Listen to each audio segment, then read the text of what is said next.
"You came with nothing, you leave with nothing," he shouted, throwing her suitcase onto the wet lawn, calling her a beggar. His mother applauded. His mistress smiled. She never argued. 6 hours earlier, she'd signed a $60 billion deal. Then the ignored old gardener spoke 6 words. Every single smile died. The rain had stopped, but the grass was still wet. That is the kind of small detail your eyes remember on the worst morning of your life. Nala remembered it. She would remember the wet grass longer than she remembered his voice. Xavier stood on the porch of the big house on Belhaven Drive, and he was screaming. "You came with nothing, you leave with nothing," he shouted, and his hand came down like a hammer. The suitcase left his fingers and hit the lawn. It bounced once. The zipper split. A sleeve of one of her dresses spilled out onto the wet green like a wound.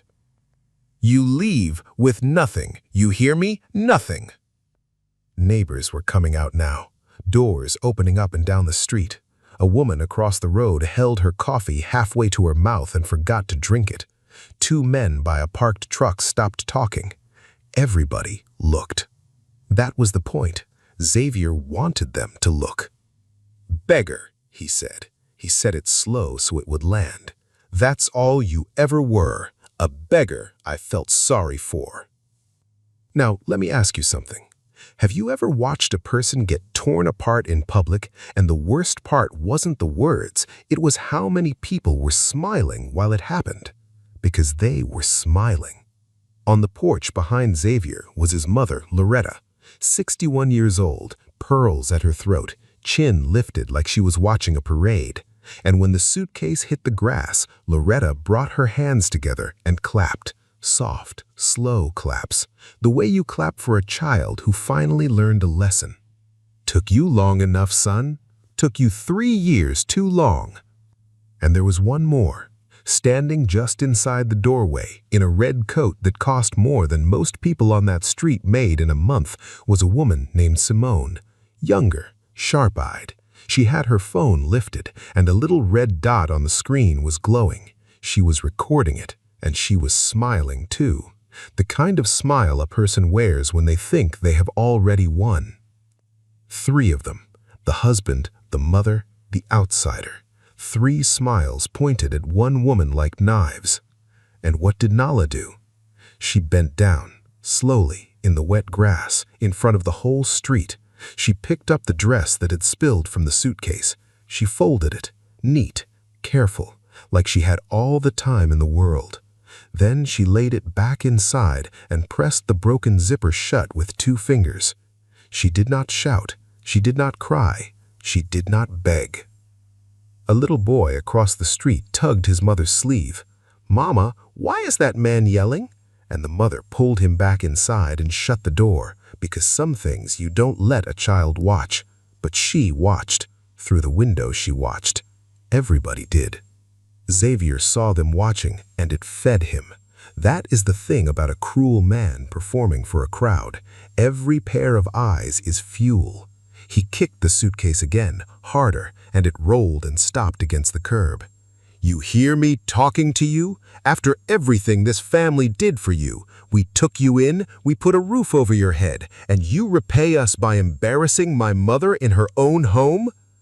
Nobody on that street knew what Nala was supposed to have done. Nobody asked. That's the other cruel thing about a public shaming. People will believe there was a reason just because a man is angry enough. Anger looks like proof to a crowd. It isn't, but it looks like it. "Say something," Xavier snapped. Her silence was doing something to him. It always had. "You stand in there like a statue. Say something." Nala looked up at him. And here is the thing you need to understand, because this is the whole story. Her face was calm, not broken, not begging, calm like deep water is calm. "Okay, Xavier," she said.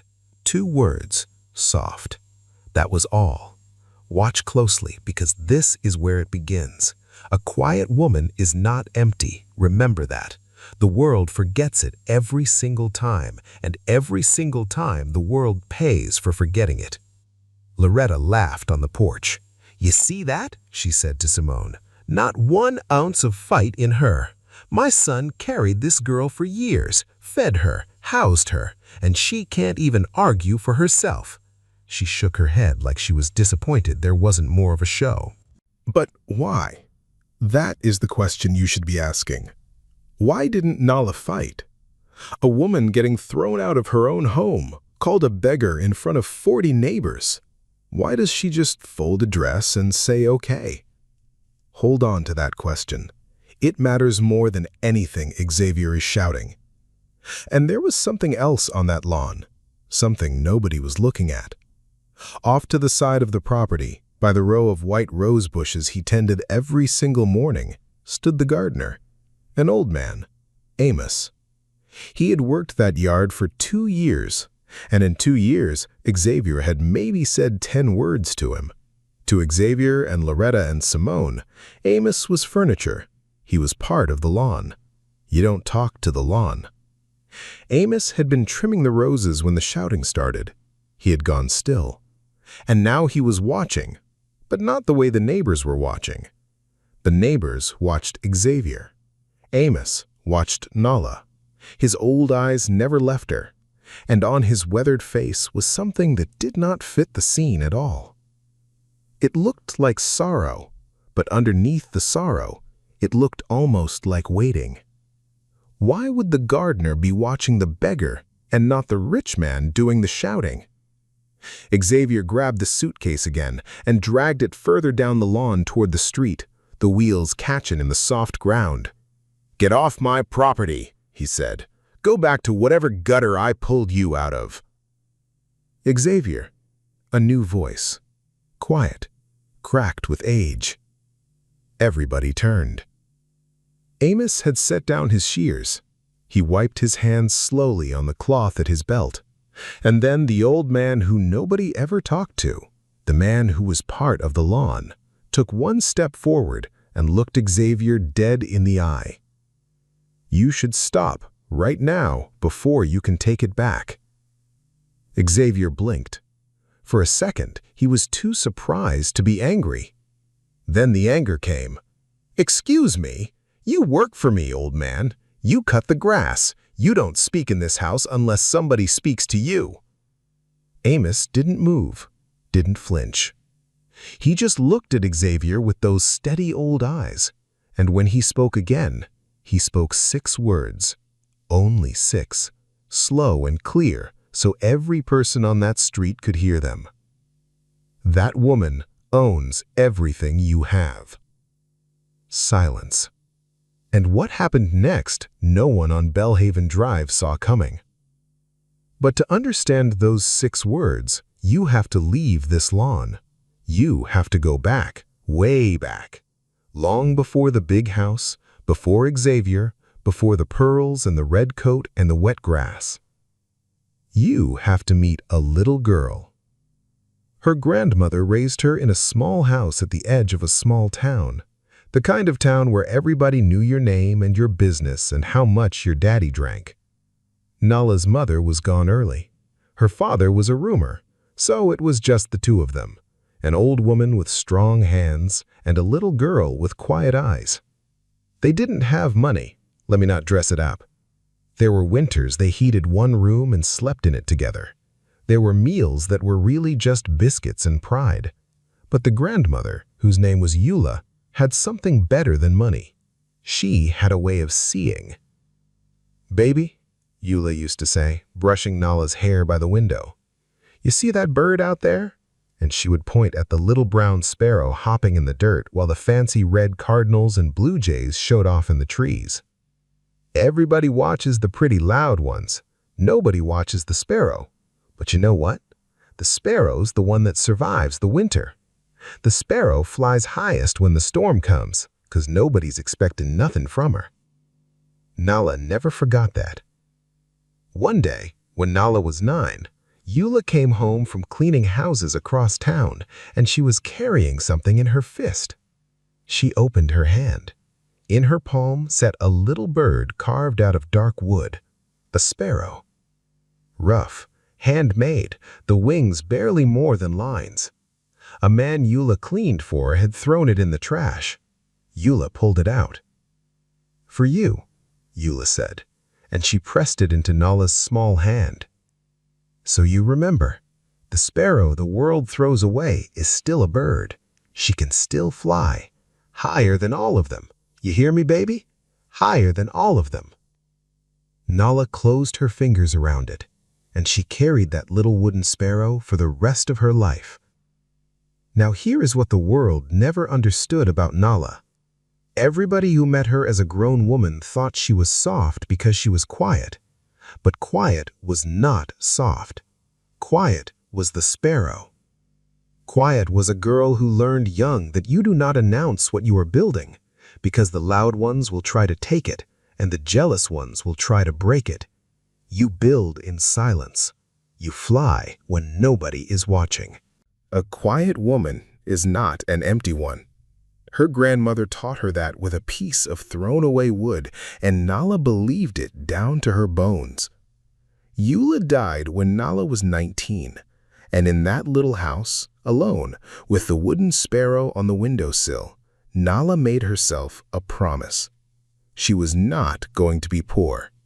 Not because she loved money, because she never again wanted to be at the mercy of someone who had it when she didn't. There is a difference. One is greed. The other is a scar. So she worked. Lord, did she work. She cleaned floors like her grandmother. She took night classes. She read every book she could get her hands on about business, about buying and selling, about how the people at the top actually got there. And slowly, quietly, she started to build. She started small, one little thing that made money. Then she took that money and bought a second little thing. She never bragged. She never posted. She used a plain business name that had nothing to do with her, so nobody would connect the quiet woman with the growing empire. That was on purpose. The sparrow does not sing before she flies. Year after year, in silence, Nala built something enormous. Let me tell you what those years actually looked like, because the world only ever sees the ending. It never sees the middle. The middle was long. The middle was lonely. There were nights she fell asleep at a kitchen table over paperwork, the wooden sparrow next to her elbow, and woke up with ink on her cheek and no one to laugh about it with. There were deals that fell through and left her sick with worry. There were men across negotiating tables who looked at the quiet young woman and thought they could take advantage, and learned too late that the quiet one had read every line of the contract twice while they were busy talking. She never celebrated loud. When she closed something big, she didn't throw a party. She'd go home, make herself a simple plate of food, and sit by the window like her grandmother used to. She'd turn the little sparrow over in her fingers and whisper, "You see me, Grandma? You see the sparrow now?" And then she'd go to bed and get up the next morning and build some more. That is the part nobody wants to hear. Everybody wants the boardroom. Nobody wants the 10,000 quiet mornings it took to earn the right to walk into it. But that's where the sparrow learns to fly. Not in the applause, in the silence, when no one is clapping and no one is watching, and you keep going anyway. And here is the cruel joke of this whole story, the thing you have to hold in your heart while we go back to that lawn. By the time she met Xavier, Nala was already worth more than he would ever dream of. She just never told him. She wanted, for once in her life, to be loved as the sparrow, not as the fortune. She wanted to know if a man could love the quiet woman without knowing what the quiet woman was worth. So she let him think he was rescuing her, and he let himself believe it. Do you see it now? Do you see the shape of what's coming? Keep that little wooden sparrow in your mind. You are going to see it again. They met at a fundraiser Nala's own company was secretly funding, though Xavier never knew that part. He thought she was a guest who wandered in. He was charming back then, Tall, easy smile, a family name that used to mean something in the city even after the money behind it had mostly dried up. That was the part Xavier hid. The Bellhaven house, the pearls, the whole show, it was the last of it.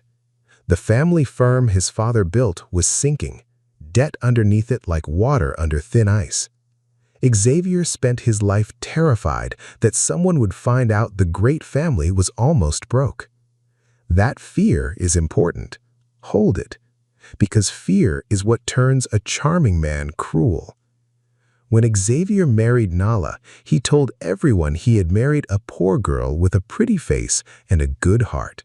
He liked that story. It made him the hero. It made him the one with the power. Loretta hated the marriage from the first day. She came from nothing, Xavier, nothing. But even Loretta admitted the girl was useful. Quiet, obedient, grateful, they assumed. For a while, it was almost real. For a while, Nala thought maybe she had found the thing she was looking for, a man who loved the sparrow. But the firm kept sinking, and as it sank, Xavier changed. A man who is drowning will grab anything to feel tall again. And the easiest way to feel tall is to make someone else feel small. So, Xavier started making Nala small. Little comments at dinner. Good thing you married up. Bigger comments in front of guests. My wife, she wouldn't know a business deal from a grocery list. He said it and he laughed, and his friends laughed, and Nala just sipped her water and said nothing.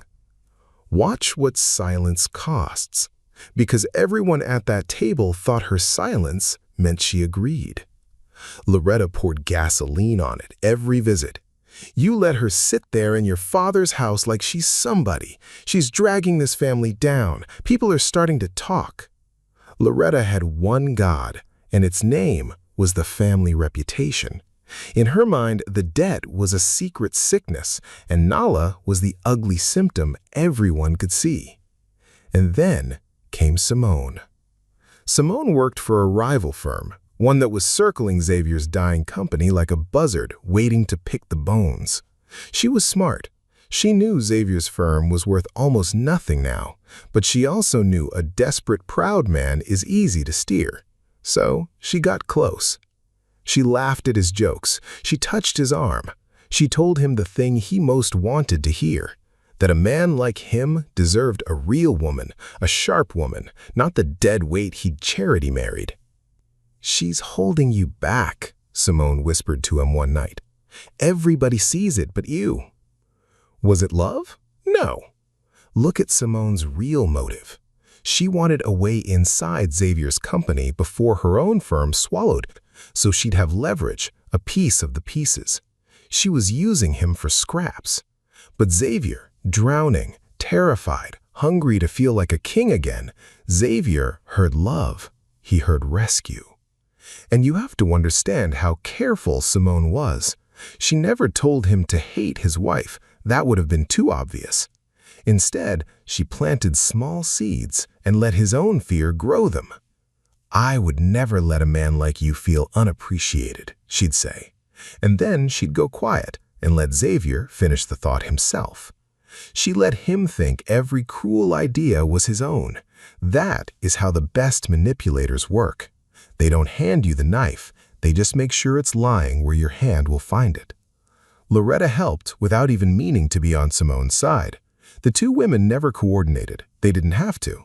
Loretta wanted the family name clean. Simone wanted the family firm cracked open. Different goals, same tool. Get the quiet wife out of the way. And a quiet wife who never defended herself was the easiest target either of them had ever seen. Every day Nala stayed silent, they read it as weakness. Every day they pushed a little harder. There is a lesson buried in there, and it's a hard one.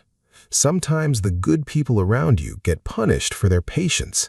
The world mistakes their calm for permission. Remember that, and don't ever make that mistake with someone yourself. So he believed the lie, all of it. He believed his quiet wife was the reason his life had gone wrong. It's easier than believing it was the debt. easier than believing it was him. And Nala? Nala saw everything. She wasn't blind. A woman who can build an empire in silence can certainly see a mistress smile too long at her husband. She saw the arm touches. She saw Loretta's whispering. She saw her marriage rotting from the inside. And something in her went quiet in a new way. Not the strong quiet of the sparrow, a tired quiet, a numb quiet.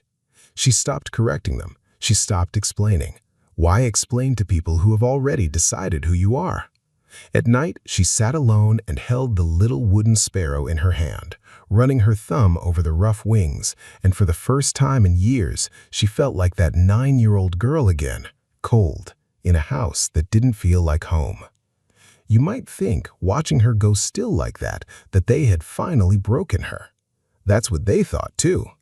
But here is what nobody knew. In those same weeks, in her quiet, Nala's people had been working on the biggest deal of her life. Her company, the empire she built in silence, was closing on an acquisition so large it would put her name, her real position, into the mouths of every business channel in the country, a deal valued in the tens of billions of dollars. Money so large it stops being money and starts being weather. It changes the whole climate around a person. And by a twist that even Nala found hard to believe when her lawyers showed her the papers, the failing company being swallowed up inside that giant acquisition, one small firm buried in a mountain of assets changing hands, was Xavier's. He was about to be saved and ruined by the wife he was calling a beggar. Then one evening, a sealed envelope arrived at the house, heavy paper, her real name on the front, not the married name. Her name.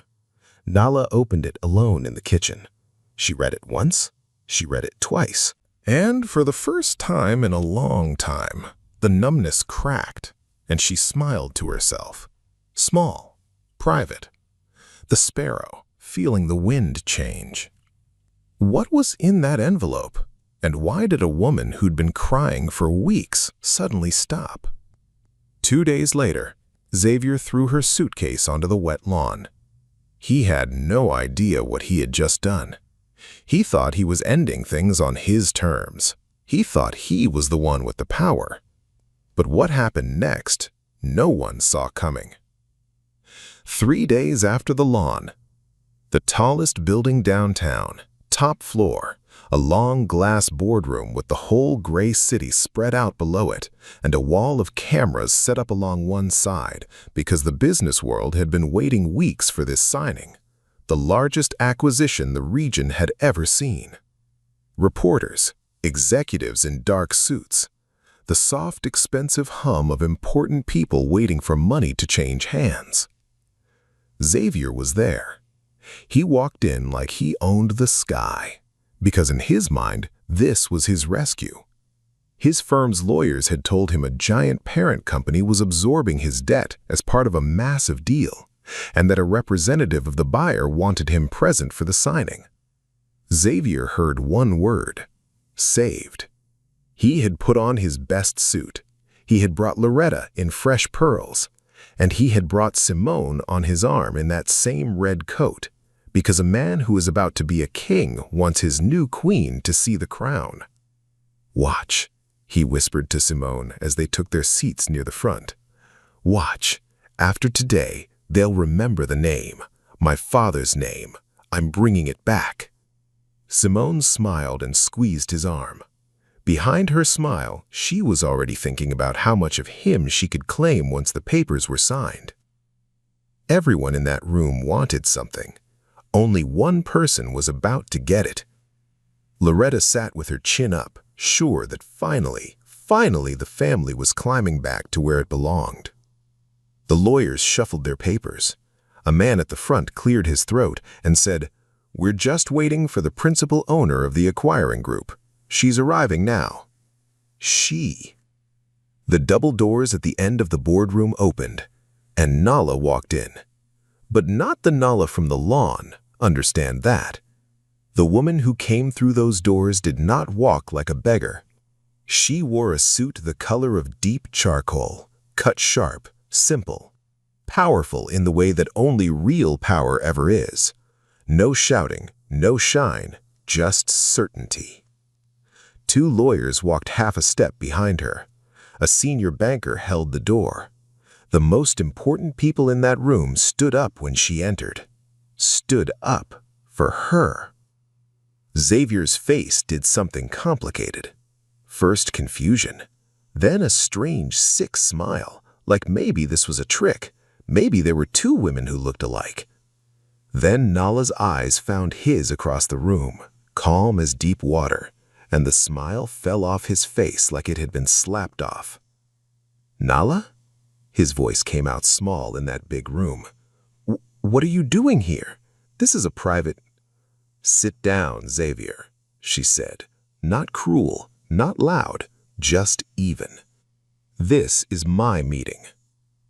A ripple went through the room. Reporters leaned forward. The lead lawyer at the front spoke clear and formal. "For those who don't know her, the acquiring group is held and controlled by its founder and majority owner." He gestured toward Nala. "She built it. She owns it. Everything we are signing today happens because she says it happens." And then he said her full name, her real name, the name behind the plain company that had quietly grown into a giant. The name that had been on business channels for 2 days straight while Xavier was busy dragging a suitcase across a lawn. Loretta made a sound, a small, awful sound, like the air going out of something. Because Loretta understood first. Loretta had spent her whole life measuring people by money and name, and so Loretta was the first to see exactly what her son had done.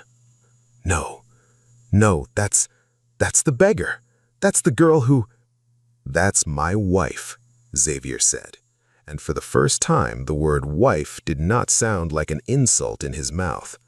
It sounded like a man watching the ground open up. Nala reached the head of the long table. She did not sit, she stood, and she looked down that table at the husband who called her nothing, and she set one small object on the polished wood in front of her. A little wooden sparrow, dark, rough, wings barely more than lines. "There it is. You knew you'd see it again." "My grandmother gave me this," Nala said. And though she spoke softly, the whole room was so silent you could hear the cameras breathing. "When I had nothing, she told me the sparrow the world throws away is still a bird. She can still fly, higher than all of them." Nala turned the little bird a quarter turn with one finger, gentle. "Everybody in my life kept telling me I was nothing. My husband, his mother, and her."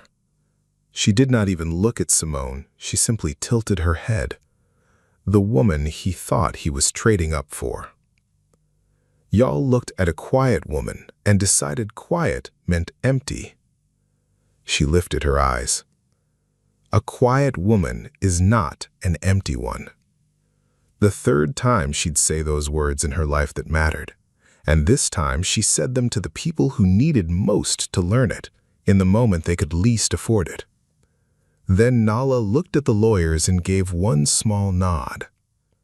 "Let's talk about the assets," she said. "Specifically, the small firm buried in the package, Bellhaven Holdings, Xavier's company.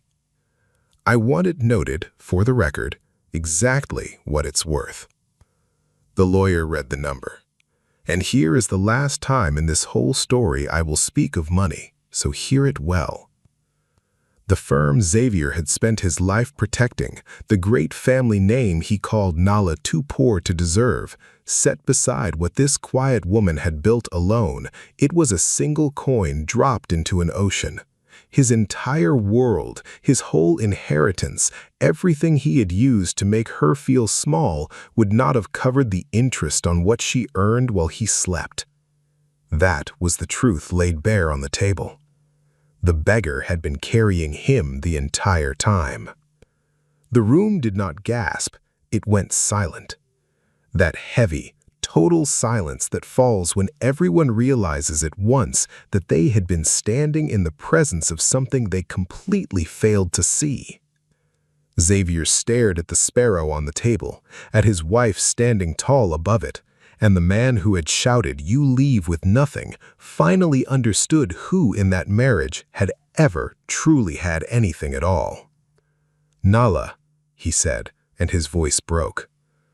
"Nala, please, I didn't know."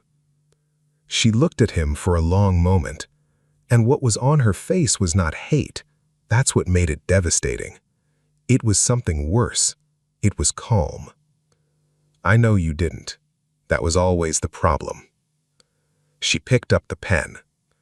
Now, some of you are waiting for Nala to scream, to throw it in their faces, to make them beg on their knees the way she was made to fold a dress in the wet grass. She never did. She didn't have to. Because when you are truly holding the power, you don't have to raise your voice. The consequences raise theirs for you.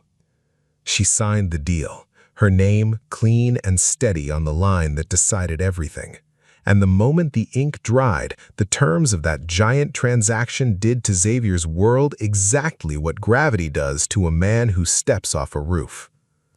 Belhaven Holdings was absorbed, restructured. The debt Xavier had hidden for years, the debt that had made him so cruel and so afraid, was called in and settled by the new owners, which meant the family firm, as its own thing, as his thing, simply ceased to exist.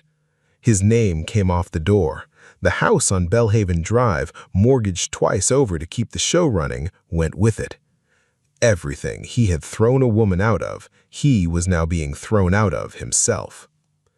And Simone? Watch how fast a buzzard flies when the meal turns out to be bones. Simone had come to that boardroom on Xavier's arm in a red coat, planning to claim her piece of a rescued man. But Xavier wasn't rescued.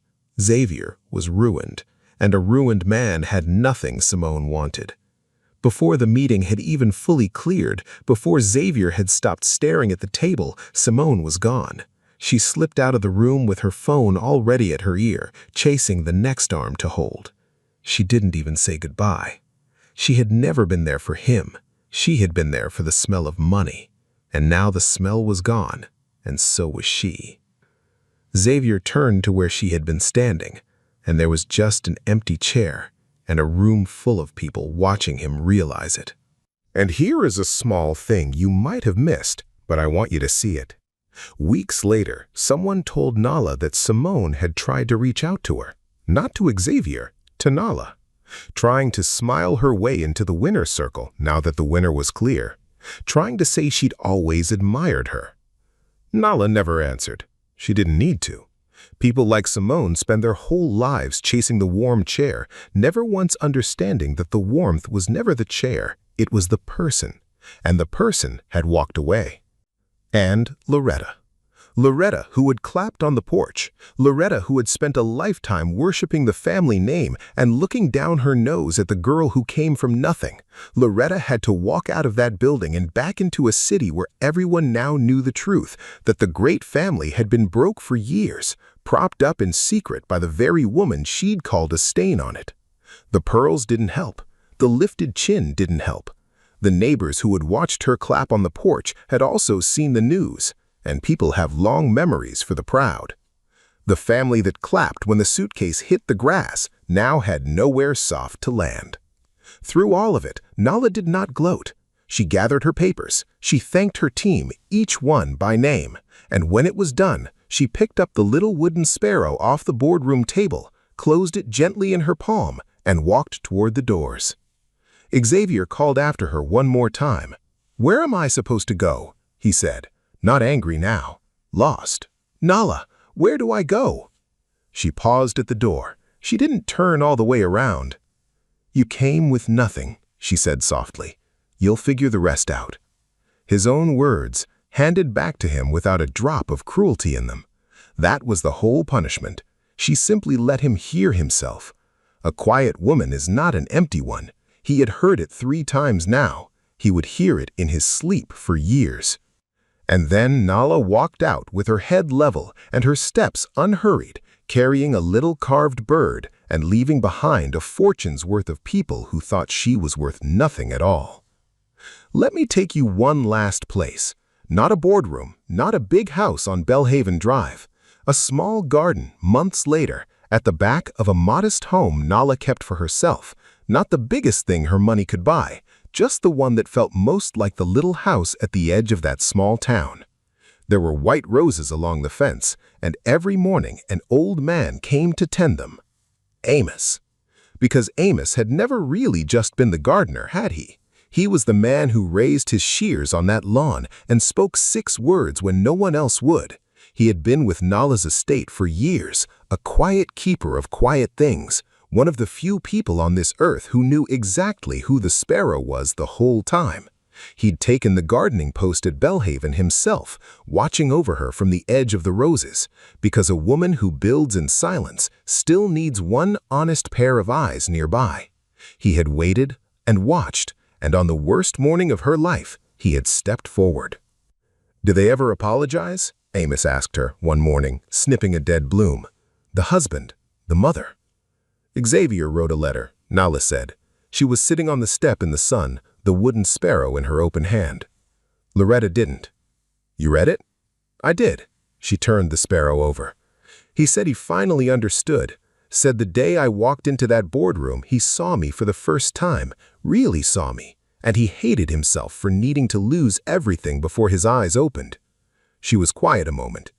"He asked how long I'd known what he was, what Loretta was, what all of it was." "What'd you tell him?" "Nothing. I didn't write back." She looked out at the roses. "Some doors you close soft, Amos. You don't have to slam them. You just have to walk through and keep walking." Amos smiled at that. "Your grandmother would have liked that line."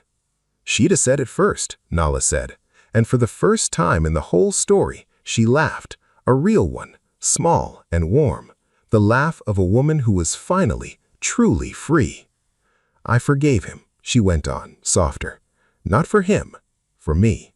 You can't carry that much in flying." Amos nodded slowly, the way old men nod when a young person finally says something they've known for 50 years. And that is the thing I want to leave with you before the story ends. Nala did not win because she got rich. She was rich the whole time. She won because she never let the loud, cruel people convince her that quiet meant weak. She won because she remembered a sparrow in the dirt while everyone else was watching the loud, bright birds show off in the trees, and she remembered which one survives the winter. Never measure a person by how loudly they speak or how little they choose to show you. The one folding her dress in silence on the wet grass may be holding more than everyone laughing on the porch combined. Dignity, kept in quiet, is not weakness. It is the deepest kind of strength there is. Nala stood up from the step. She walked to the edge of the garden where the soil was turned and dark and ready, and she knelt down. In her hand was a single seed. She pressed it into the earth, covered it, and patted the ground once, gently, the way her grandmother used to pat her hair by the window. Then she set the little wooden sparrow on the fence post above it, facing the open sky, and she went inside to start the rest of her life. A quiet woman is not an empty one. Don't you ever forget it. If Nala's silence taught you something today, don't keep it to yourself. Like this story, subscribe, and share it with someone who is being underestimated right now. Someone who is folding their dress in the wet grass while the world laughs on the porch.